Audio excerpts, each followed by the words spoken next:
Paano kung maliit lang ang kwarto para sa dalawang anak? Ang kwarto ay may 13 metro kwadrado lamang. Noong una, bumili ako ng bunk bed at nilagay ang desk sa pader. Pero hindi komportable ang paglalagay ng wardrobe sa sulok. Sayang ang space sa gitna. Dahil sa pagiging malikot ng dalawang bata, aksidenteng nasira ang kama. Sa halip ay subukan ito.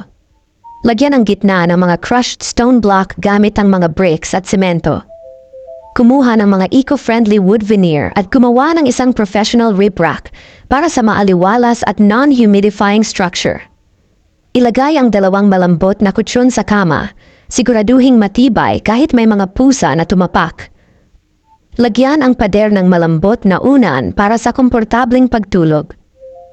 Hatiin ang espasyo gamit ang isang manipis na partisyon. Gumawa ng 2 patas na storage unit. Sa isang gilid, ipunin ang koleksyon ng mga klasikong libro para sa iyong anak na babae. Kasama ang isang bedside switch socket para sa ilaw at madaling pag-charge.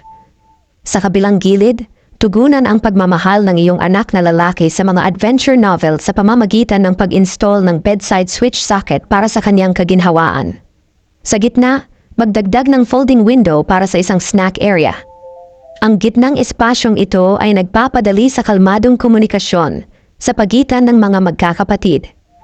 Sa oras ng pagtulog, nagiging pribadong espasyo ito para sa panaginip. Isama ang isang custom bookshelf upang ayusin ang lahat ng mga review materials para sa pagpasok sa kolehiyo. Pumili ng arched door openings para sa mas nakakaakit na hitsura.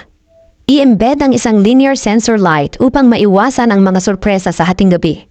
Mag-install ng mesh curtain sa loob. Tinitiyak ang isang mapayapang gabi ng pagtulog ng hindi naiisturbo ng mga lamok. Gumawa ng mga desk para sa 2 bata sa dulo ng kama. I-maximize ang espasyo sa pamamagitan ng pagsasama ng maliliit na gamit para sa pag-aaral. Kapag inilagay ang mga gamit sa paaralan sa mga kama, nagiging functional na desk ang mga ito. Gamitin ang 2 kahon na kahoy bilang mga hakbang upang magbigay ng karagdagang storage space para sa mga laruan ng mga bata. Hinihikayat at pinapractice nito ang magandang ugali ng pag-aayos ng mga bagay. I-conceal ang fan at pahabain ang mga side vent para sa komportable at aesthetically pleasing airflow. Sa ilalim, isama ang isang wall-to-ceiling wardrobe. Itabi ang mga makapal na kumot na hindi ginagamit sa itaas. Ibitin ang mga damit na madalas suotin ng iyong anak na lalaki.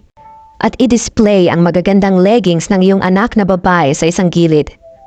Sa pamamagitan ng high at low design, maglaan ng 4 na malalaking drawer para sa pag-iimbak ng intimate clothing ng 2 bata. Gamitin ang patterned black film glass para sa isang nakakatuwang touch. Ang disenyo ng kwarto na ito ay naglalayong itaguyod ang malusog na paglaki ng 2 bata.